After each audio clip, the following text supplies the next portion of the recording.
Greetings, friends of the YouTube channel. It is PandaCat, or Max, whatever you want to call me, back, and we're doing a YouTube guide today for my boy Hui. Probably my most iconic god, probably my best god, the god I'm most comfortable on, the god I feel strongest with, and just a fun god overall. I've gotten a lot of requests for a lot of different guides. I'll have a Heim guide up after this one. Just haven't started it yet. I'm gonna have more guides to come. Honestly, I have a lot more content that I'm gonna go and get started on sometime soon. So yeah, expect some of that.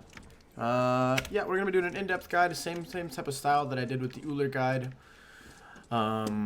Pretty much gonna just go over the abilities, the builds, the combos, how to play them, and then I'm gonna go into the bounce spots on a conquest map, show you where you should be using your bounces, how you should be using them, how you should really play this god, and just things like that.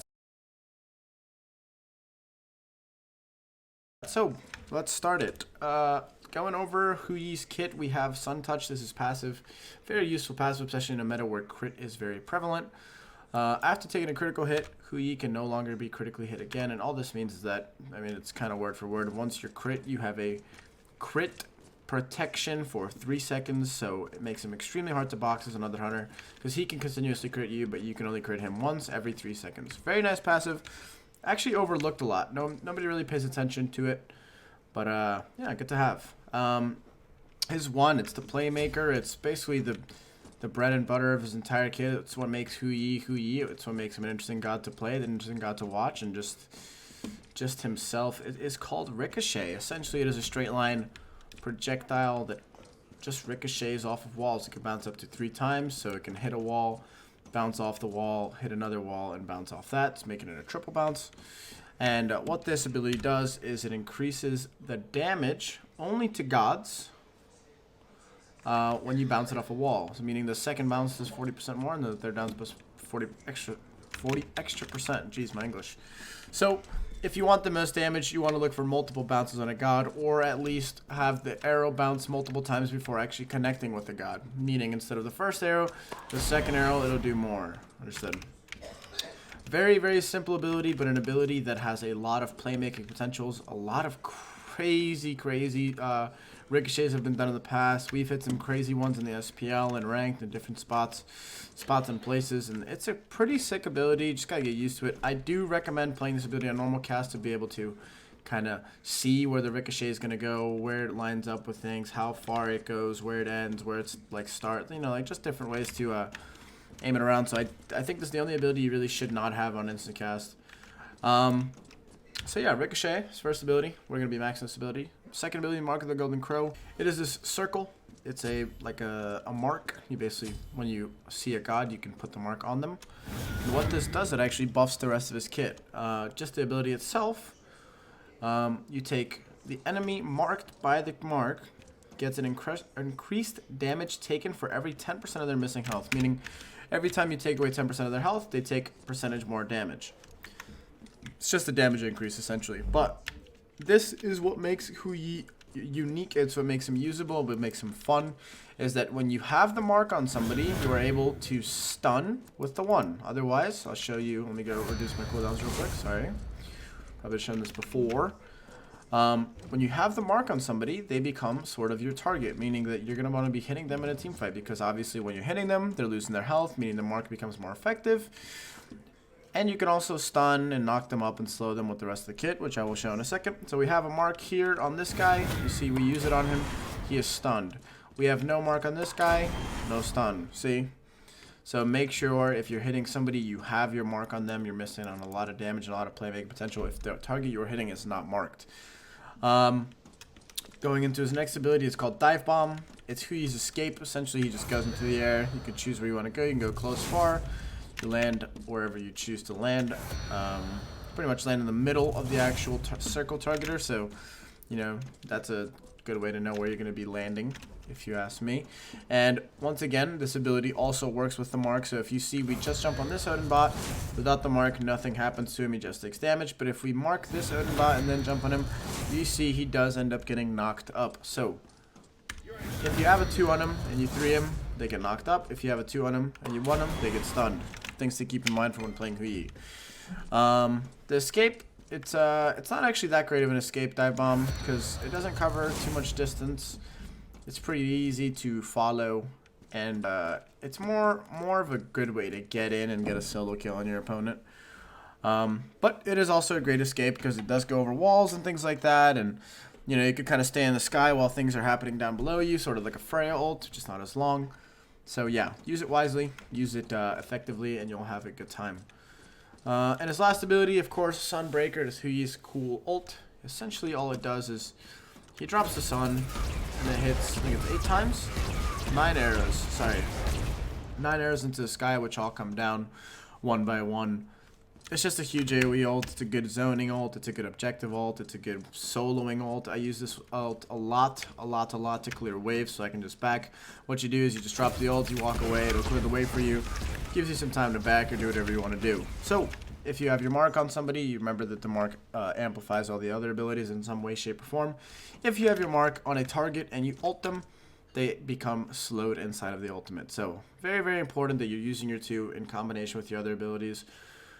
Otherwise, you won't be feeling good with Huyi. He's going to feel very awkward. So, brings me to my next point that I want to bring up. Do not waste your 2. Do not. It is very important that the 2 is put on a target that you will be hitting soon or in the near future.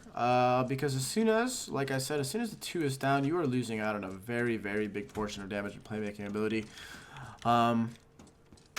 You just want to make sure whoever you're 2ing, you will be hitting. So in sieges, if you're going to be hitting a frontliner, just drop your 2 on a frontliner and then get hitting them. You don't want to drop your 2 on the backliner and then start hitting what's in front of you. It's just not effective. It's the least amount of damage you could do. And it's just not good. So 2, whoever you're hitting, just remember that. You always have to have your mark on whoever you're focusing. And then you'll be feeling good on Huyi. Yeah, those are his abilities. Pretty simple abilities. Just remember the 2 works, like I said, in what's the word I'm looking for? I'm just going to use the word combination because I'm a pig in combination with all the other abilities. So, as for builds with Huyi, this god is a little bit less versatile than like the build I did on Uller. He's pretty much got 2 major or main build paths that I almost always go every single game. I don't really like venture out too far into the other builds because I just simply think the builds that I'm going to show you here are just better. Okay. So seeing as Huyi is very auto attack eccentric, he's very much an auto attack hunter. He's based off his auto attacks, most of his damage coming from auto attacks, not abilities. I'm going to be going an auto attack oriented build, and I'm going to be showing you them. So like I always say, if you're getting an auto attack, if you're going to be going an auto attack build, get a Hunter's Blessing. This blessing's too strong to skip. And we build Devourer's Gauntlets on Huyi. The main reason for this is he's an auto attack hunter, right? So you're going to be auto attacking a lot, meaning you're going to be lasting a lot. And it's just good. It's good. It's a very, very strong item. It is obviously been buffed. It's up to 29% lifesteal. The buff's a long time ago, but it hasn't been nerfed, so definitely consider picking up Devourer's Gauntlets. It's very, very, very, very strong item. 10 out of 10. Would recommend. Next up, we have boots. Most hunters, you could say you can get either or. But Huyi actually really, really needs Ninja Tablet to feel good to play. Huyi's got one of the slowest autos, I believe it is the slowest auto attack speed of all the hunters base. So without the boots, his autos feel really, really hard to hit, very lackluster. So auto attack speed is a very, very big thing for Huyi. It makes him feel a lot easier to play. Whereas gods like Uller or gods like Chiron, maybe the auto attack speed isn't too big a deal. But when your whole kit's based around like hitting a stun and then autoing somebody to death, you want a lot of attack speed to be doing a lot of damage. So never go Warrior Tabai. Pretty much always go Ninja Tabai. It just feels much better. It's a lot better playstyle or feeling for the playstyle. And I definitely would recommend going these over these. Next up, I'll be showing off the pen build first. I'm going to go into an Executioner. Obviously just a key item for any pen build. It's pretty much the core of all the ADC builds. This item should be built in all of your builds except for the mace build, which is like the build I showed on Uller with like Crusher and these maces, whatever. So yeah, go into Executioner, very strong item. Then we'll be going into a kin size. In my pen builds, I always have a kin size. This is pretty much just the standard pen build that I would go on most hunters if I was to go a pen build. After this, we're going to be going into a Titan's Bane. You're going to be selling the Hunter's Blessing for an Oboe. Unless you need a source of anti-heal, which then we'll trade the Oboe for a Toxic Blade. And then this last item for your boots is pretty much whatever you want. Sometimes I get a Blood Forge if they don't have a lot of anti-heal. Sometimes you can go a mantle. Sometimes you can get a crit item if you want. I don't know, Ichabel, whatever you want. At this point, the world's kind of your oyster. Heartseeker's not bad with the AoE ult. Frostbound if you want. Hydras, and anything you really want, you can go for the boots. So don't really worry too much about the boots selling, I guess. Yeah, so I'll just go ahead and buy like I'll just buy my boots back just for the sake of consistency's sake, because not all games go to 6 full items. So this is a standard pen build. Like I said, if you do need anti-heal, get yourself a Toxic Blade. If not, this build feels insanely great on Hui. A lot of damage. As I mentioned before, you want a lot of attack speed, and this build provides that. So you'll be doing tons and tons and tons of damage. I would go this build into a heavy frontline comp, or solo laners that are extremely tanky, or frontliners that just have a lot of health. Kin shreds 2 health, and so does Hui 2. Sorry about those Discord notifications. Kin's shreds through health, and as does Hui 2. You get a lot more damage when you're auto attacking. So this build feels really strong to frontliners. Put the 2 on a frontliner, stun him, drop the ult, and just get in him. You know, start hitting him with your autos, and you usually kill a frontliner within 4 to 5 seconds of just consistent damage. So very powerful build. 10 out of 10. Would recommend. As for the crit side of things, I'll show you 2 different crit builds and which one I prefer. We have the same start. Go into the Devourers, the Ninja Tabi, and here's where the crit begins. Usually speaking, I would like to get a Rage first. Having the ability to stack this Rage up early on makes a very big deal. It actually feels a lot better if it's stacked. Obviously, you're missing out on so much crit chance. So, if you're going crit, I usually go Rage first, then Executioner. But there is a but to this. If you don't know whether you want crit or not, people always ask me, oh, how do I know when I should go pen? How do I know when I should go crit? Well, I usually, if I'm getting Rage before the solo laner that I'm against is getting their second active, I tend to go Executioner. Only because, excuse me, I get the opportunity to check whether that solo laner is going Thorns or not, right? So if I'm playing against like an Arthur or an Osiris, there's a good chance they might go Thorns. If I build Rage into it, it'd be a little silly because I'll just kill myself on their Thorns. And I kind of prefer the pen build into it. So I usually go Executioner, then Rage. If they have like an AFK solo laner, like a... Who can I think of off the top of my head? Like a Sobek maybe, or like a Gab, a Tyr, somebody like that. Somebody who's probably not going to be going Thorns. You can get the Rage early on. It's not going to matter. But typically, if you're against the solo laner that is going Thorns, I like to wait, get an Executioner first, and then go Rage. Other than that, you could go Rage right away. It's a fine power spike. Just know that the Rage versus Executioner power spike, you are not favored in that. So if the hunter that you're against goes Executioner first and you have Rage, you shouldn't be taking that 1v1 unless you really are feeling lucky. So yeah. After the Rage, assuming you have built it first, we go straight to the Executioner. Like I said, this Executioner should be in every single build besides the Mace's build. Just a very strong item. From here, the builds start to deviate a little bit. Some people go the Stars build. I personally go these 2 stars, or the Shurikens we call them on my stream. And then some people like to go into the Deathbringer, and then the Wind Demon, yada. I don't like Deathbringer. I think Deathbringer is great as an item, but I personally don't like building it because it's such an investment for really not much besides the extra 30% crit chance, right? The stars, on the other hand, have attack speed on them. They have, like the Wind Demon here, it has extra attack speed on top of a passive attack speed. It has movement speed.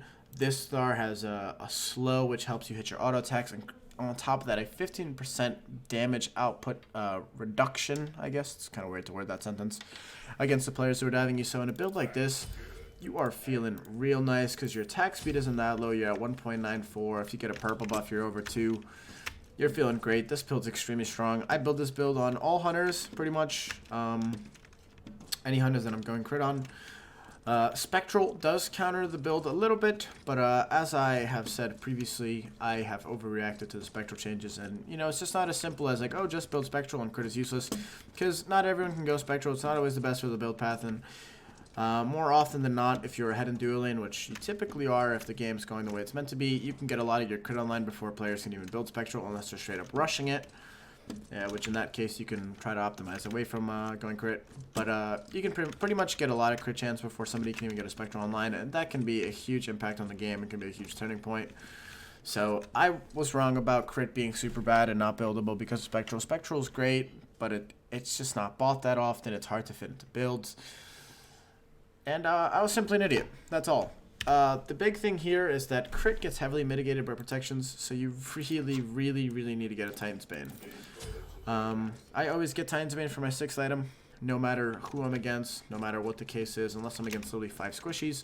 I will be going a Titan's Bane in this slot. It changes it's just such a quality of life thing. You hit so much harder. You're actually a threat to frontliners who even have spectral armor, and you're just feeling really good about it. So definitely pick up a Titan's Bane. If you have an attack speed steroid and you see that people are going spectral and you're still committing to the stars build, what you can do is instead of going this poison star here, you can go the Titan's Bane a little earlier, and you still have your boots, so you'd have Wind Demon, Rage, Titan's Bane. On gods that have attack speed steroids, that feels pretty good because you feel a lot more useful against the spectral armor builders, and you can actually do a lot of work in team fights. So if you're like somebody like Rama or Chernobog or Artemis or anybody who has an attack speed steroid and you are going against people who are building a lot of defense or a lot of like spectral armors, pick up a Titan's Bane before you pick up the 2nd star. And then you could thank me later, because it really does change the way the build works and how you function in team fights. As for the Deathbringer build, you would want Deathbringer here instead of this Wind Demon, so you would go Rage Deathbringer, and then you get a Wind Demon at the end of that. Oh, sorry, I just sold my Deathbringer for Rage, Wind Demon. You can sell your Titan's Bane here. You would get a Wind Demon for the Titan's Bane. You'd be in the same spot. Your attack speed is a little bit less. You don't have the utility from the Poison Star. But it's okay. This build feels fine as well. I just personally don't like it because it costs so much. And then once again, you have to sell the boots for Titan's Bane because crit just gets so mitigated by protections that you're missing on a huge chunk of damage without the Titan's Bane. So get the Titan's Bane online and you'll be feeling good. Those are the 3 builds that I go. I usually don't go the Deathbringer build, but you can if you prefer Deathbringer. If you don't mind investing a little bit extra money into the Deathbringer and just, you know, seeing how it feels. Give it a shot. Why not? I don't go trans on Hui. I think it's too late of a power spike for him.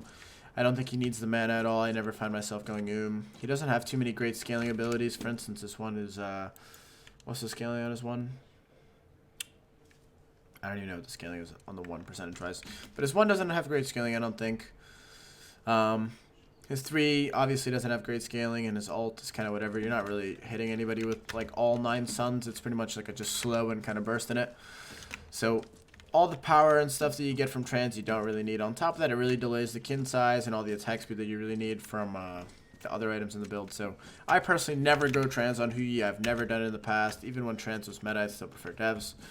So yeah, I don't go trans. You could try it out. If you don't know the trans build, I have it on my stream, !trans. You could just hop in at any time. Nipe, I will tell you.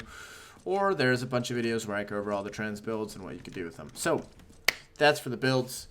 Like I said, in all videos, you pretty much always want to have beads Aegis. Recently, upgraded shell has been a thing, which is not bad. If you're against divers that need auto attacks to kill you, such as like Mercury or like a Daji, she needs, you know, the 1 auto 1 or the 1 auto 2, like it's a big burst damage. An upgraded shell will actually mitigate all that.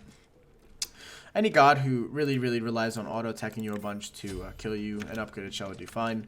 Just gotta play around a little bit, gotta get used to actually popping the shell on yourself and just like, you know, dodging the big burst ultimates like a Kukulkan ult or a Raw Snipe, Thoth ult, Janus ult, because the shell will not save you from that. You'll still get chunked and possibly one shot. So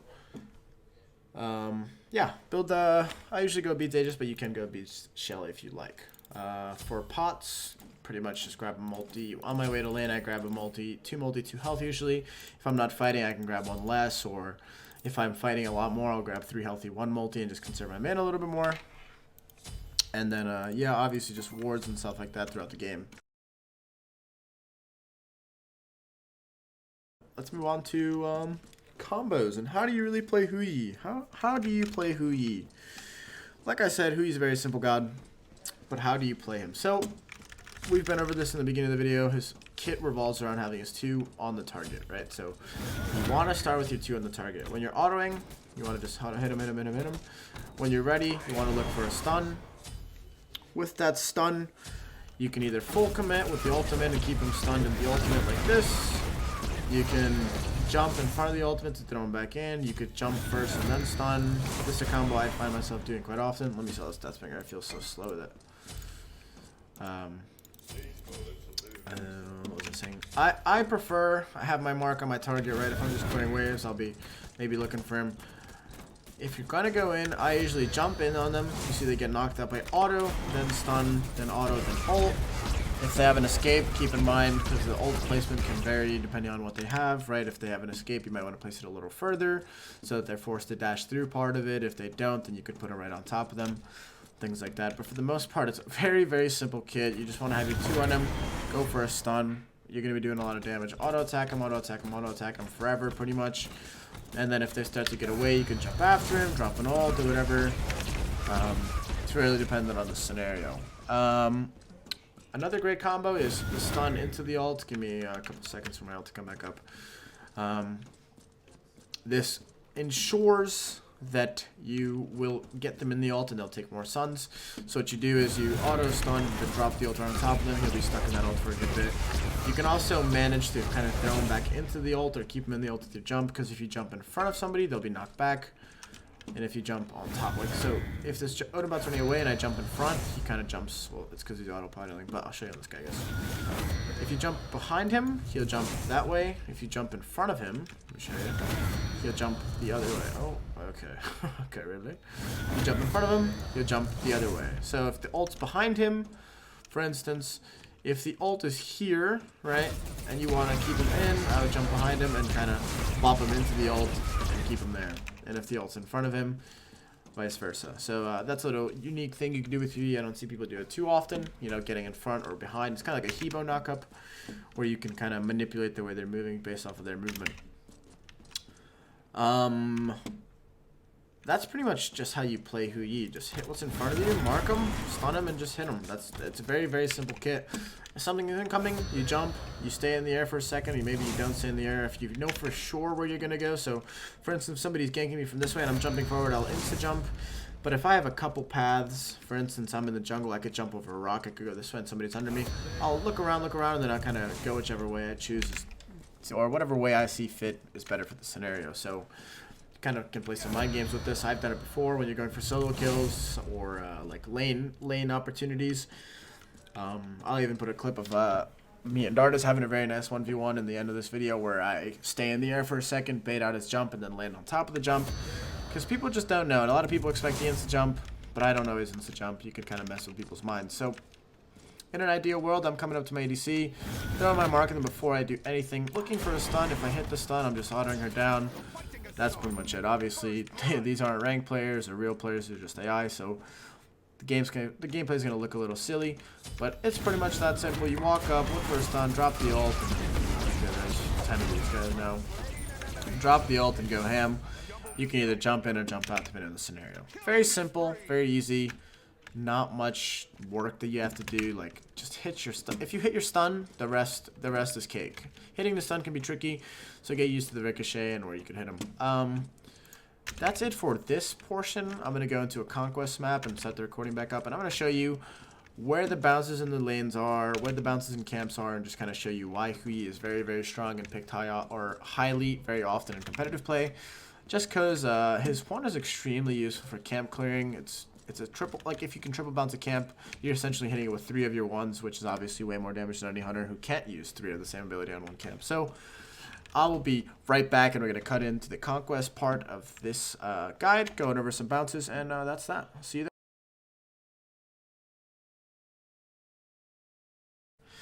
What is up, boys? We are back. Hopefully this Fender doesn't follow me to do it. It's kind of annoying when the bots follow you, but we're going to be hopping into the conquest map here, showing you guys some of the spots where Hui kind of shines in the lanes, or where you look for bounces, the bounces on the camps that help you clear more efficiently, things like that. So let me just get into it. Like I said, hopefully this Fender doesn't come. I don't really know. Maybe I should have done, no, I don't even think you can just start a match, but it's whatever. So I'm not even going to do a build, or I guess I will do a build, but we'll do just some boots so I can run a little quicker. It doesn't matter. Obviously none of this matters. So like I said, the ricochet is Hui's playmaking ability. This ability allows you to make a lot of different plays. You can see the jungle is so cool. Like, there's so many different bounces, different spots, different angles, different ways you can turn your character, move your character, like just, you know, aim this ability that really allow for cool plays, some crazy plays, some one-shots, some things people never expect. So we're going to go over all the bounce spots that I use typically in most of my games, or every game that I have them in. When you're coming from lane, the back camp is a camp that you usually cross quite often. If this camp's up, this is the bounce I use. You can kind of get in the camp as well, and I think there's like a bounce spot right here or something, but this is just inefficient because, you know, you got to get in here, blah, blah, blah. There's a spot right here as well. You could do this one as well. This one's a little easier. Just kind of like look right at the harpy, and then you see that there's 2 arrows, or 2 lines, meaning that it is going to be a triple bounce. But this is the spot that I use. What it does is when I'm coming up to lane, I'll show you when the camp spawns. You aggro the creeps with the middle arrow. So this arrow coming up right here, you see my mouse.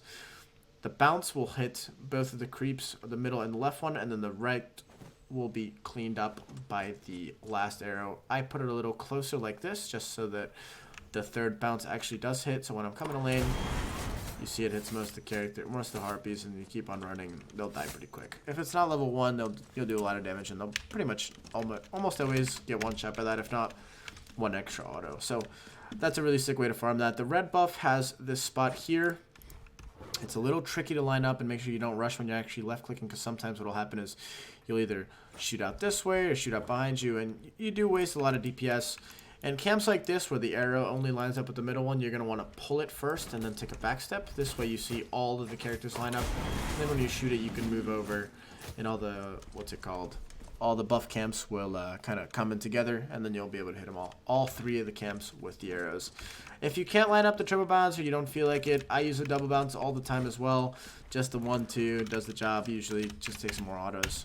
But yeah. Next up is our purple buff. This is the buff that you're usually starting on as an ADC. This buff's very easy. The spot changes on both sides, but I'll go over it. On this side of the map, just so you're closer to the lane, I line up here. It's a very easy bounce spot. As you can see, there's a lot of mouse space for you to move around. You can go closer, further, more left, more right. What you do in this spot, like I said, once again, if the arrow doesn't line up cleanly, you want to auto the camp once so that they stack, and then go ahead and shoot it out. And as you can see, there's triple bounce. The right one didn't get hit this time, but it's whatever. It doesn't matter. In a real game, you can move over a little bit. You can adjust after learning it. On this side, the Oracle triple bounce is pretty easy. This is the one that I use, or I use this one. Either one works. If you have more time, or if you're closer to the pit, you can line this one up, or you could do this one. Same thing with this one. This one you don't actually have to auto first. If you shoot the arrow, you'll see that all 3 arrows hit. So that's a very nice and easy way to effectively clear the big camp, or the Oompa.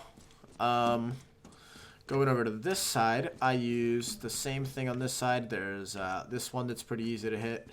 You just kind of come up nice and close. It'll auto it. All 3 of those will hit. I think there's another bounce right here. Let me check in a second. Probably shouldn't be shooting the actual bounces just for time's sake. Yeah, this one's the same concept.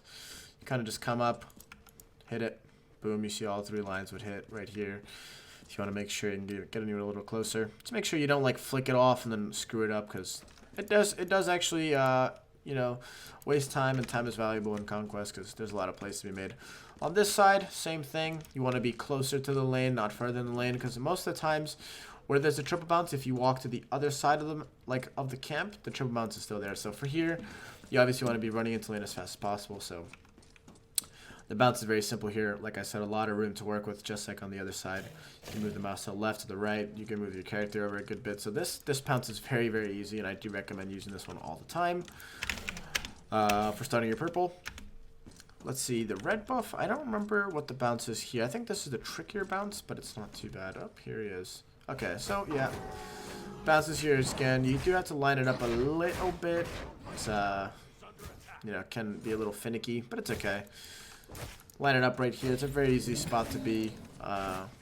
Just auto the buff once and then work your way around there or with that. As for this side of the backs, if I'm coming to lane from what is this chaos side, the backs, same deal.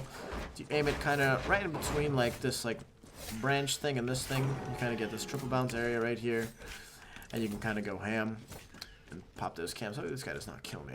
I'm not interested in fighting. As for oracles, it looks like he was gonna kill me. Uh-oh. Minis are pretty easy. I don't think there's a triple bounce here. I just kind of smack them like this. Just kind of line it up and hit him. This guy get off me. Alright, well, we have a dog now. For the oracles, I usually do this bounce or the bounce off of this thing. You can do a triple bounce. Notice that the ricochet does not affect, or an extra bounce on the ricochet does not affect minions anymore.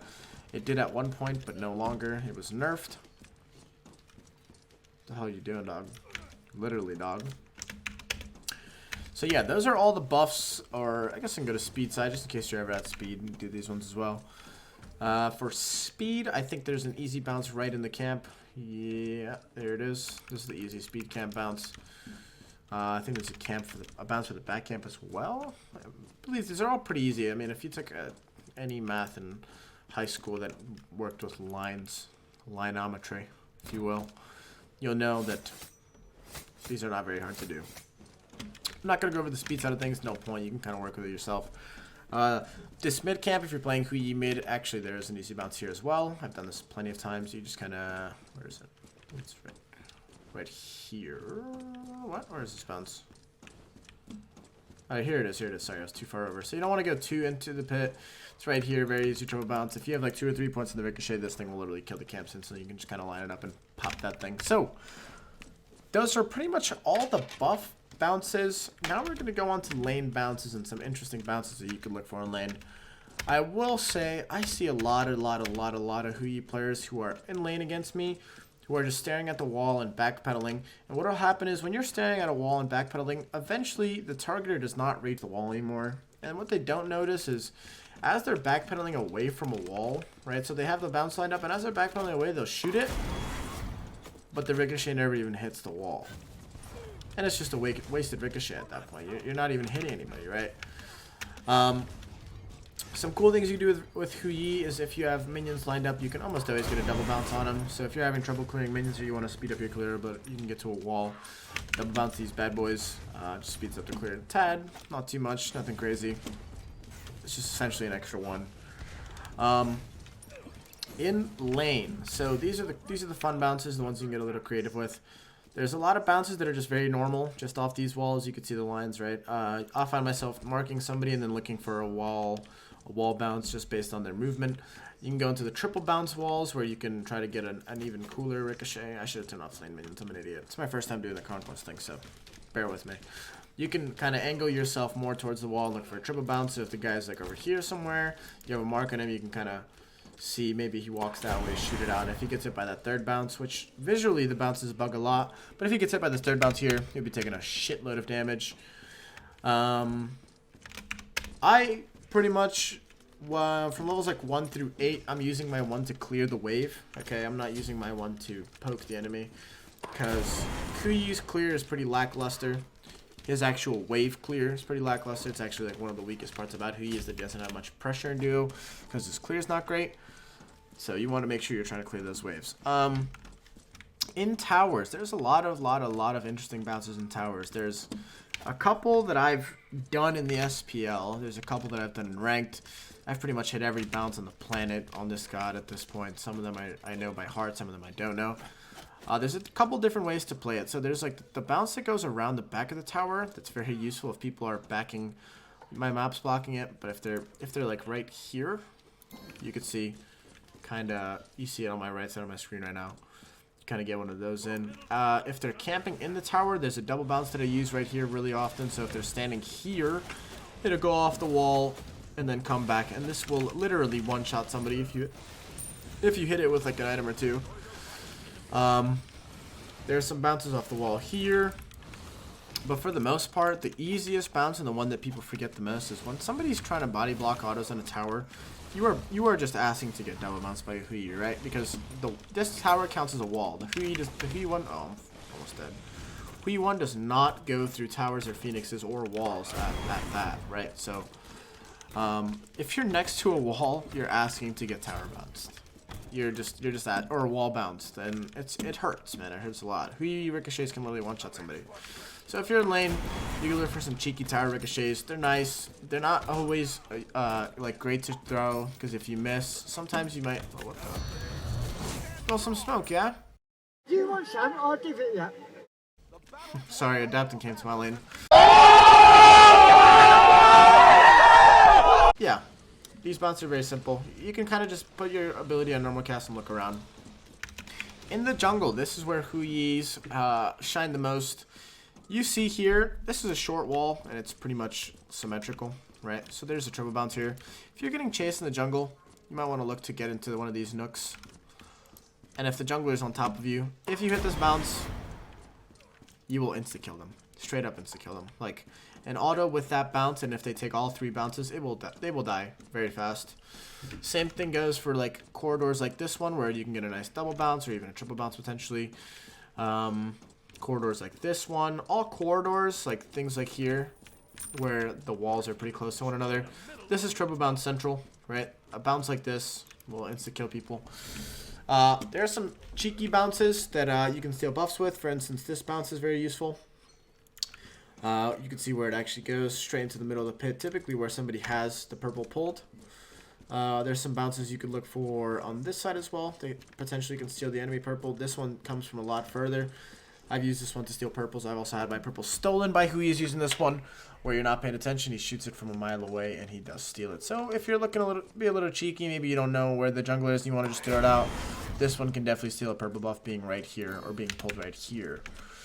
As for jungle ricochets, you kind of just close your eyes and shoot them. You're basically relying on hitting the first one, and the rest are kind of like just additional ricochets.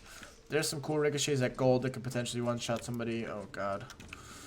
You know, there's cool ones here. There's cool ones everywhere. Just make sure you're hitting the initial stun, because the triple bounce is cool. It's a lot of the wow factor, but for the most part, the initial damage on the one plus a few autos will make up. Unless it's early game, the triple bounce will obviously do more damage than some autos.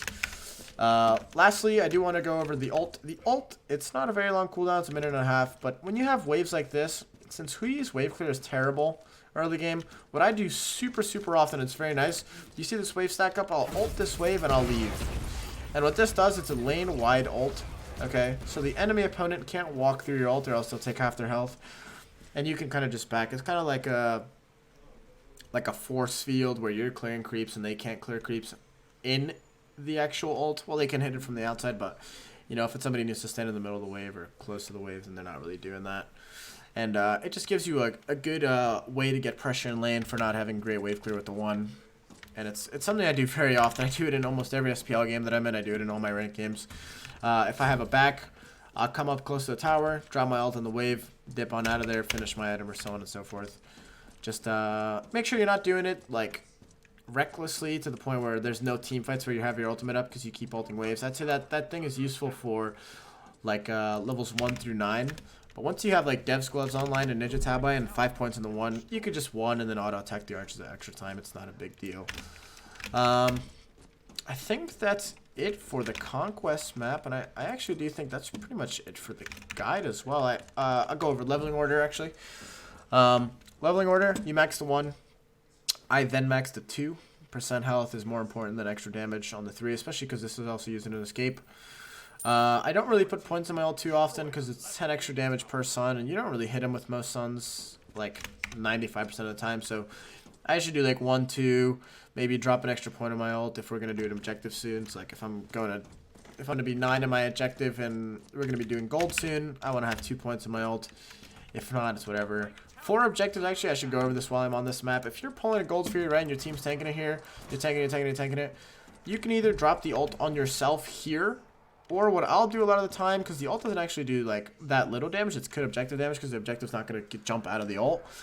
You could drop it in front of you, somewhere here in this corridor, somewhere in this corridor, maybe at like mid camps or something. It's kind of like a Kukulkan tornado where people don't just want to step through an entire Hui ult and take a bunch of free poke before getting into an engagement. So you can either use it as a zoning ult or extra damage for your ult. It's kind of scenario dependent. But yeah, just don't forget that you could do that. For casting types, I have instant casting as a player, but this is the only god I don't have instant cast everything on, or one of the only gods. The Hui one must be on normal cast to find triple bounce spots or just crazy spots or spots that you can surprise people with. I think people who play Hui 1 on instant cast are just kind of reducing the potential of the god drastically. The 2, I don't play an instant cast only because you can kind of use it to sweep out their jungler or where the jungler is. I do this a lot. You'll see it in my ranked games or my SPL video or SPL games where I'm kind of hugging a wall. And what I'm doing here is I'm looking around. I'm using my camera, right? I'm looking in this corner, in the right corner right here where my mouse is. Maybe there's a guy. And what I'll do is I'll just put my 2 over it. And if there's nobody there, you don't actually get a targeter. But if you're spam clicking the 2, if you have it on normal cast, you're spam clicking, or you can just, you know, just kind of click the 2 with your 2 if you're on quick cast like I do. You'll be able to find somebody. So if somebody's looking to gank you, you can kind of come over here, mark the guy, and then you're kind of out of there, right? So make sure you use this as like a, it's like a ward almost, just not like a AoE ward, but like you can just kind of find one person with it.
As you can get, just bouncing it off. Oh, the tower! Let me know if I missed anything in the comment section below. I don't think I did, but I might have. And yeah, this is a Hui guide, not play by play, just kind of an entire kit overview with yours truly, PandaCat. If you did like it, make sure to like, comment, and subscribe. Put down below what guide you want to see next. I'm going to be doing a Heim guide video as well. So before you start commenting, Heim, he will be out soon. And yeah, make sure you are subscribed to the channel. I know a lot of the people who watch me are not actually subscribers. Subscribing is free and it helps me out a lot as a content creator. I'm new to the YouTube grind, so I would really much appreciate that. And the notification bell as well. Make sure you have that notification bell on to know when the next video is live. My posting schedule at the moment is Monday, Wednesday, Friday, Saturday. But sometimes we do an extra video or an extra 2 videos on the week. So yeah, I love all of you. I hope you did enjoy this guide. It was kind of like a 2-part guide with the conquest map and just a jungle practice showing you how to actually use the god. And yeah, stay safe, stay amazing, stay beautiful, stay awesome, stay yourselves. I'll catch you all in the next video, stream, or wherever you find me. That's it for me. I'm out of here.